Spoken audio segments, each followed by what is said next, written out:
if your gut feeling is there that he can, and definitely he can, he's very clinical. All he needs is just a chance. So I think that's a good strategy. Anyway, What is coming back yours, to man? All he needs is Harry Kane, not just a chance. Seems like yeah, it, absolutely. Sonny missing Harry Kane Harry a Kane. lot.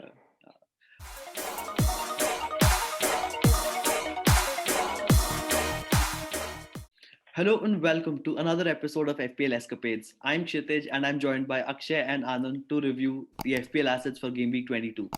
Anand, welcome back, man. How was Game Week 21?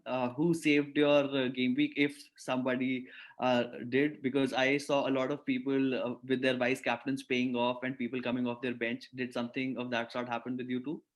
No, not at all. That thing did not happen.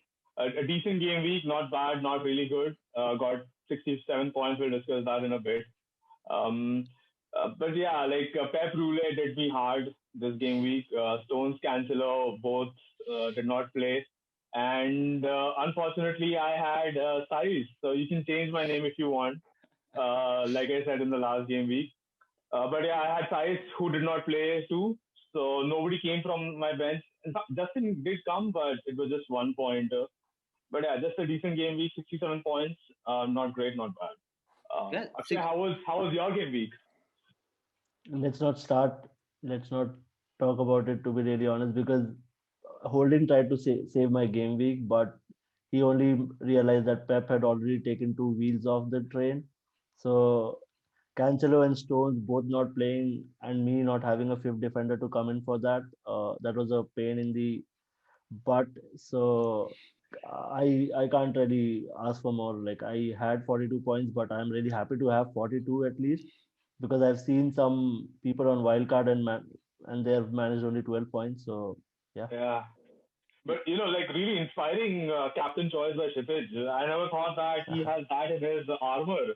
But Diaz as captain, like a great shout. I mean, hats off, Shipage. Wonderful, very inspiring choice actually. yeah. I mean, After seeing this move, a lot of people will be inspired and will probably back their defenders and probably captain them going forward. At least in our community, because whosoever would have seen your team would have been really inspired. I mean, that was just a gut feel, man. Like we've spoken about before. I mean, it's all about the gut feel, isn't it? But yeah, Akshay, talk me through what your views are on the upcoming game week and what are your opinions. Like last time, Anand and all of us spoke about the upcoming game week 24 and 26, the potential double game weeks and blank game weeks as well. So, do you have an eye on that already, or do you want to take your time and take it game week 22 one step at a time? Or what if you're thinking of playing your chips, if any? Yeah, so I'll just walk you through my team first. So this is the team that managed to score 42 points, and the 110 pointer you see right above Super Remy Martinez coming to the rescue yet again. I mean, he's been our savior throughout the season. So we have quite a few players in common, all three of us, and I think he's one of them alongside Stones, if I'm not wrong. So yeah, he's been giving clean sheets, and Villa look really good defensively. So that's something that my plan is, and I also plan to get in target. So that's not a immediate fix that I want to do, because as I mentioned, I have a fifth defender who's not playing. So looking for cheap defenders who can fill in for the fifth defender. So this is my bus team right now, and I'm not happy with Son, to be really honest. I watched Spurs last night, and that team without Kane looks toothless. And Son, at moments, he was looking around the pitch and he had no one to feed those balls. What I thought is Ndombele would be in a much advanced role, and that would give some creativity up front, but that was not to be. And Jose started with Gareth Bale down the right, and I don't see him doing that again. And maybe you'll see a Vinicius start up front, because when he came off the bench, he offered a lot more. So that will again reduce the potential of Son, because Son is a lethal guy on the break, and if Vinicius plays up top, I think Spurs will change their game style.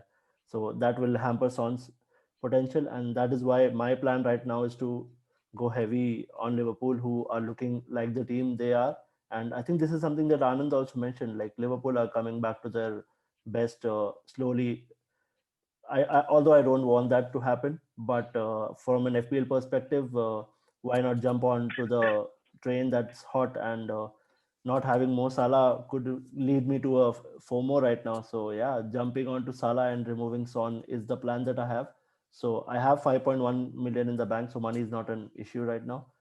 So yeah, only going to do one transfer unless I decide to go bonkers and do a -4. Let's see. That's the plan right now. Yeah. Pretty extensive in plan, and like you talking about Son and how Spurs played in the last game makes me think twice about my team selection as well. I scored a total of 59 points. Uh, I was lucky enough to get returns from my captain Diaz, and basically went just with my gut feel that okay, this might is something that I might want to do, and thankfully he paid off. I did get rid of Bamford for DCL. A lot of people managers did that as well, and yeah, that again bit me in the butt. But yeah, I mean, all in all, I think not really satisfied, but thankful that the game week was above average. Could have been better, could have been worse as well. But thanks to Pep Roulette, did not. Thanks to fate, rather, did not get caught up in the Pep Roulette, but not really anxious or not really looking forward to next game week where I have a feeling that Diaz might be benched. But then again, that does not make it a reason for me to drop him out because I simply do not trust Bellerin enough to replace Diaz and to come in the playing 11. Plan is to go with Fernandes captain. Son, again, I want to stick with him just a little bit more because Mourinho is playing Chelsea, and I think he might have something up his sleeve wherein Son might play a pivotal role. That is how I think about it. But given your points, Akshay, they do really make me think twice about whether I should go with Son with my gut feel, which I am planning to do because I need two free transfers in the upcoming weeks. That is my plan right now. But Chelsea again under Tuchel, new managers, I'm willing to take a punt on it, but also need to look at Salah again. That FOMO might kick in real soon, and like you said, if not now, then when? Salah has hit his form, gave more than made up for the blank double game weeks that he had, the low scoring double game weeks. So one eye on that. But yeah, for now, my plan is to stick with my team and not change anything. Fernandes captain, and I don't think I'm going to change him right now. Son might tinker a bit, given Akshay great points put forward yet again. Really makes me think. Anand, what are your thoughts, man? Are you satisfied with your team? What are your strategies going into the later half of the season now? Yeah, but just before talking about my team, just wanted to quickly ask a couple of questions, first from Akshay and then from you. So starting with Akshay, he just mentioned that he might go bonkers and take a minus as well. So one transfer, Salah. Who are the other two players that actually you're thinking to bring in because you have two free transfers. So one's gonna be used on Salah, or do you have one free transfer, Yeah, Akshay? yeah. I just have one, so I had two last game week, and I managed to waste them. I got in DCL. I thought his fixture against Newcastle looked really juicy, and Everton having all their assets back, that kind of deceived me. But DCL, I don't know, like Everton did not look so good against Newcastle, and certainly Newcastle decided to turn up on that very night and show their best football. Coming to the midfield choice that I made, so I removed Suchek after his brace, and I got in Gundogan and thought that might pay off, and I also gave him the captain's armband, but it did not. So yeah, let's see. I'm planning to hold Gundogan right now, and the other two defenders that I'm targeting right now are. So one of them is Rudiger, and he's 4.5, and I guess Tuchel is someone who knows him already, having that German connection. So Zuma looks out of favor right now, and I think Rudiger could be someone who gets on the end of those corners because Mason Mount is someone who's delivering amazing corners, and we saw Zuma getting lucky with them. So Rudiger is someone who I am targeting right now, and apart from the mentioned target that I've already done earlier, so yeah, those two are the defenders that I'm looking at. So basically, if you plan to take a hit, you'll probably get in Salah and a defender, which is Yeah, either Rudiger or Target. yeah. All right, like good choices for sure. So coming to Kshitij, welcome to the Hat Trick Bamford Club. So I don't even remember which game week was it, but there was this game week where I removed Bamford and I got in Aguero. Aguero, I And remember. and Aguero was subbed at half time, and hat-trick Bamford went on to score a hat-trick. And this game week as well, you got in DCL, and although hat-trick Bamford did not score a hat-trick, but he did score a goal and gave 2 assists too. And it was like a really big week for him. So welcome to that group. I feel happy that you are hurt as well now, alongside me. But yeah, jokes apart, it was just one-off day for you. Nobody would have guessed that. I think on paper, DCL was like a great call. But then coming to your team, I think really good team, Kshitij. But why do you want to hold on to Son and you have two free trans? You have one free One free transfer? transfer, yeah. Okay. So do you have any strategy regarding that? Why you want to hold your transfers? Basically, I feel like sort of comfortable with the team that I have. It's more of on those lines. And if I feel comfortable regarding my team going into the next game week, I feel that I might get by just saving one free transfer, which I might not know if I might need or not. So that is just my thinking. And like, okay, Son has a fixture with Chelsea. So I don't really have like great hopes that Chelsea is going to thrash Spurs or something like that. It will be a close game. It is Mourinho versus his ex club, so that might is definitely going to be interesting. So just that I'm very comfortable with my team that I have right now is the only reason that I'm trying to hold my free transfer. But definitely, like I've mentioned it already, Akshay's point regarding Son, Spurs, and Salah, and given that Liverpool play Brighton, that does intrigue me. But if I were to go with my gut, and if right now, right this second was the deadline, I would definitely go with Son.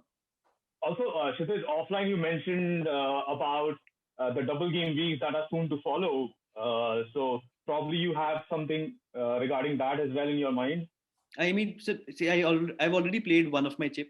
Bench boost gave me just 4 points, did not really pay off well. So I just feel that, or it gives me comfort to know that I have, a cushion for a transfer going into a game week like that. It might just be a psychological thing. It might just be the kind of a manager that I am. But I feel that if I have that cushion going into important game weeks, which are yet to be confirmed, will definitely give me a cushion, given that I'll have only one wild card to play, and that might be again with a crucial time like game week 29 or after game week 29 or something like that.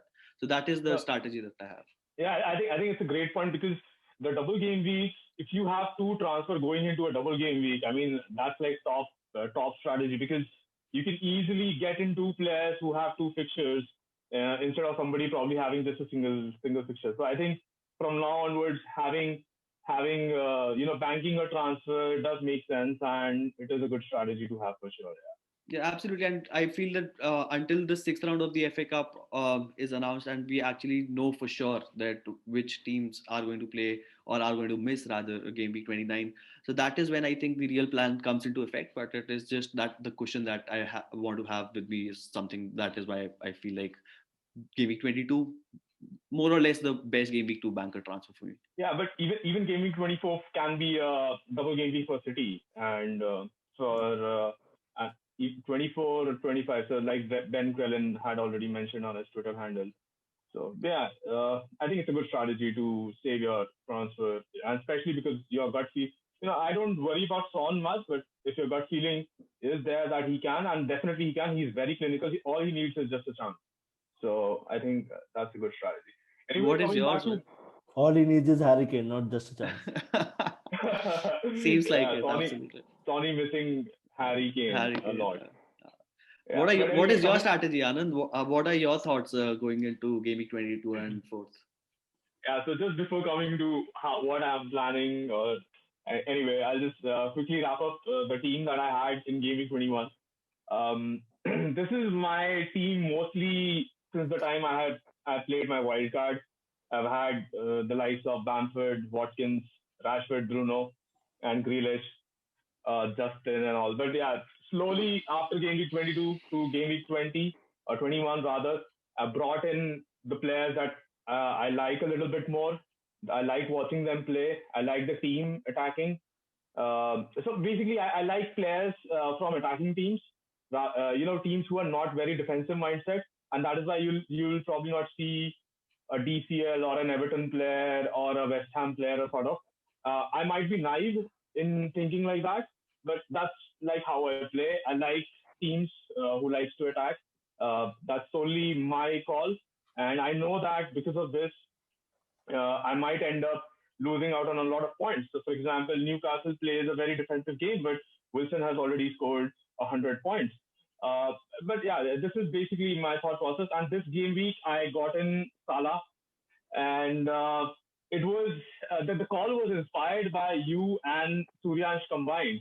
So last week when we were sitting and we were discussing our transfer plan, so I had mentioned about the likes of Salah and Robertson will just keep giving points. They are not going to stop. Uh, Salah had a big blip, 6 games without giving any FPL return. But the thing is that it was just that it was about time. Maybe next match he will not score again. It might happen because Brighton of late has been amazing. They've kept Yeah. 3 back-to-back clean sheets.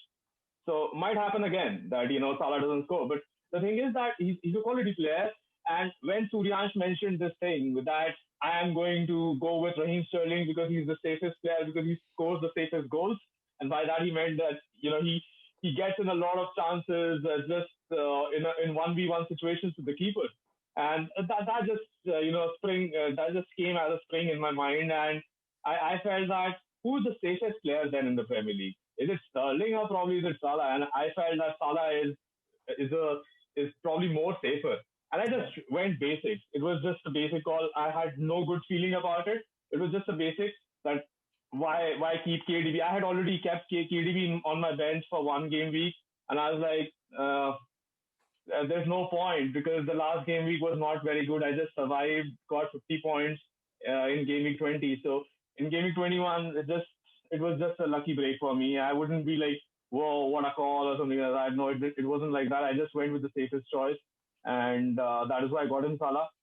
I was tempted to get in Robertson, but then I was like, with this centre back pairing, I felt that Liverpool might not keep a clean sheet.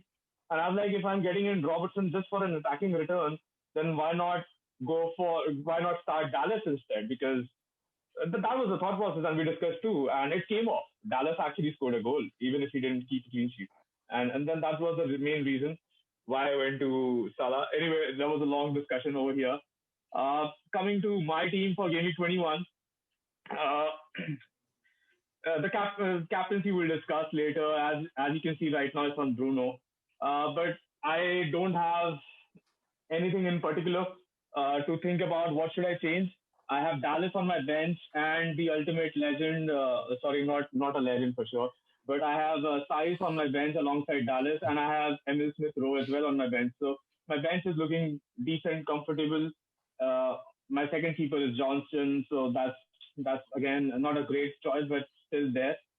So coming to the transfer plans, the two players that I don't trust anymore are Saiz and Johnston. And like I said, I'm pretty satisfied with my team. Um, Not many fires to put off. So it has to be either Size or Johnston who makes way.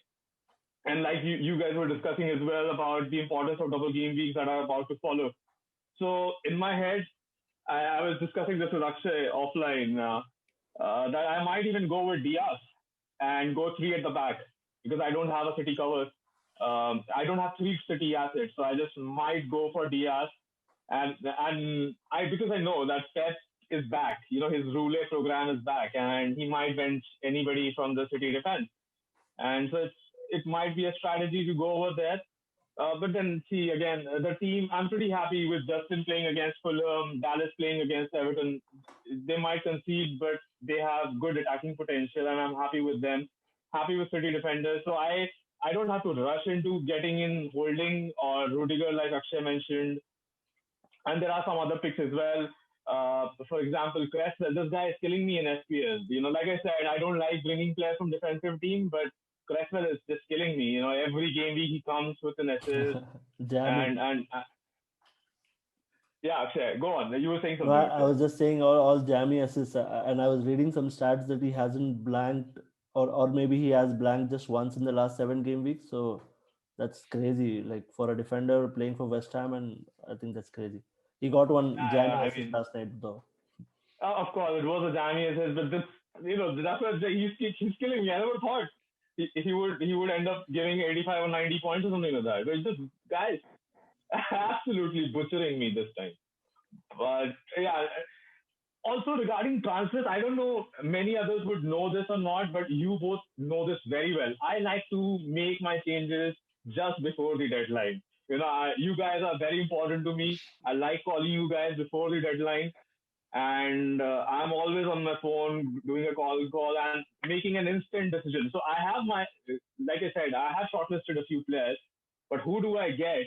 It's usually after consulting you guys, and so I think this feat will repeat tomorrow 4:30 Indian time. That's when the deadline is, and probably at around 3:30 or 4 o'clock, I'm gonna call you guys again and probably discuss who should I go. Probably I'll get in a 0.1% differential like Dawson. I'll forget about Cresswell and I'll get Dawson once again. So that is probably because I really don't mind playing this team. But yeah, two free transfers I have right now. Why waste when you have two players that you don't trust? Just remove them, and that is what probably I'm gonna do. And yeah, that's more like it. Just need your suggestions regarding what do you feel, guys, about this team. Um, are there any other changes you would like to advise? Like I personally think this is a really good team. Not just a team; it's a full squad of 15 members that is ready for any double game week. If you want to plan a bench boost, so you do not have to make a wholesale changes and get in players who are actually playing. So you have 15 players who are probably starting every game. Like I do not see any player who's in doubt of starting a game if it's a first 11. So yeah, that way I think it's a really good position to be. So the only doubt that's here right now is Emil Smith Rowe with the coming of Odegaard, as you guys mentioned in the last episode as well. But I think Smith Rowe has impressed Arteta, and that's why he's keen on holding him on. So yeah, really good squad to have to go into a time when we might have double game weeks announced really late into the game week. So great to be in that position. Yeah. Yeah, absolutely. And I as well think that if this were my team, I mean, definitely, like you mentioned, getting rid of size for holding or any other defender for that matter does make it much more appealing. But yeah, definitely, I agree with Akshay's analysis that this is a pretty solid team. I think 3-4-3 is the way to go. And if you're going to play that, I'm just really excited to see Cavani in your team. And pretty good differential, given that Martial, I think, might be out of form given how he played. But yeah, definitely great punch. United assets are definitely a good shout for the upcoming game weeks as well. Crystal Palace again have a great fixture going forward. Uh, Crystal Palace against Newcastle. That is one game that might be pretty interesting, might swing either way.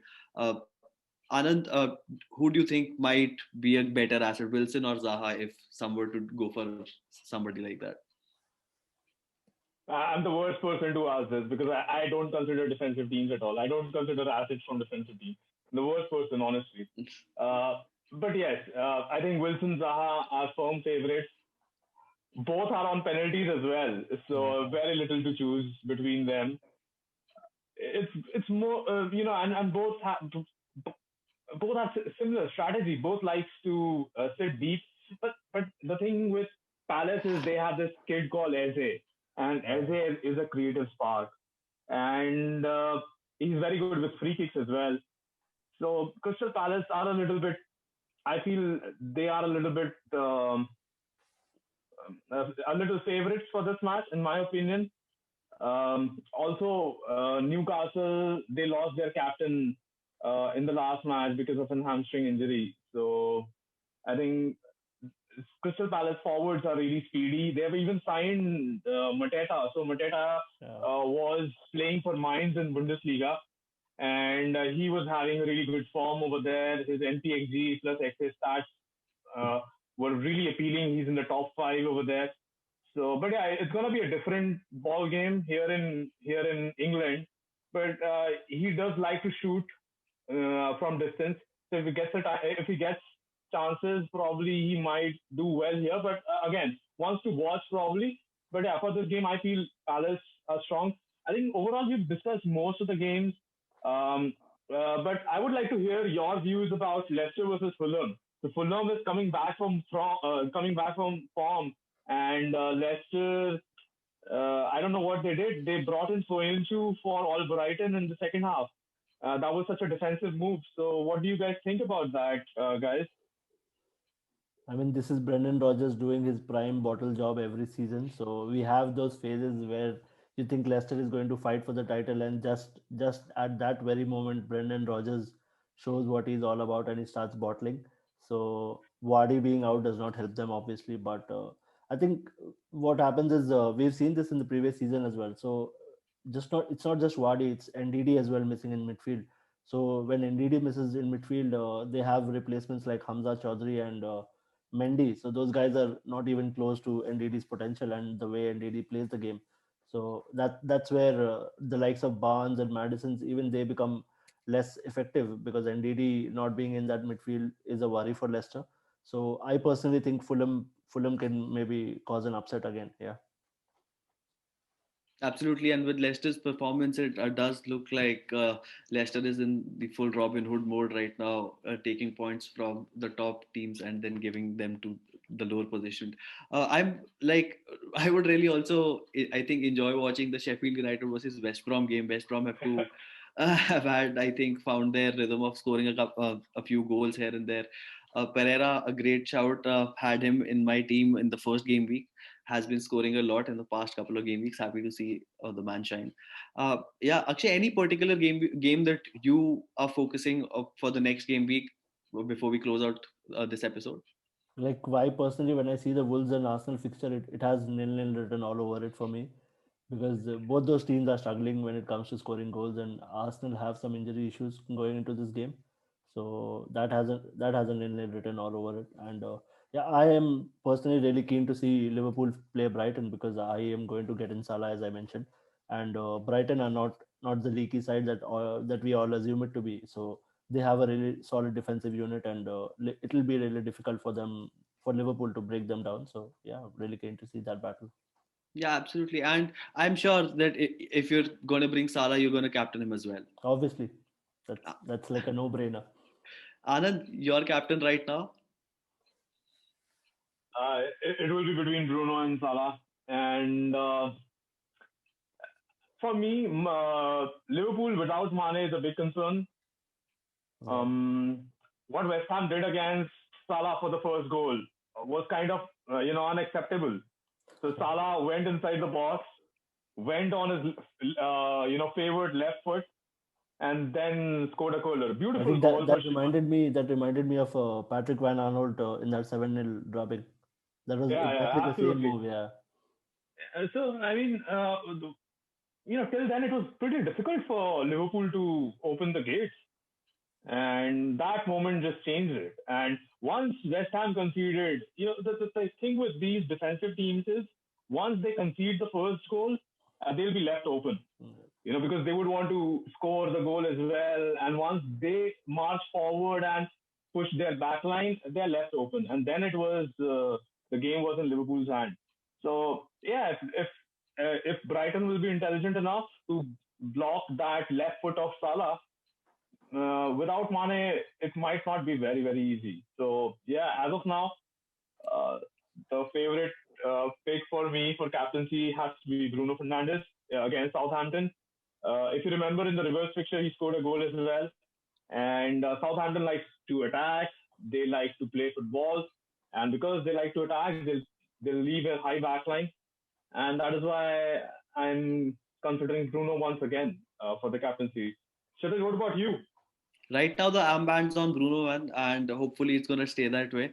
Uh, unless at the final moment, like you said, like after some discussion offline, something changes the mind. But yeah, definitely, right now it is on Bruno, or it's going to be on Bruno as of now.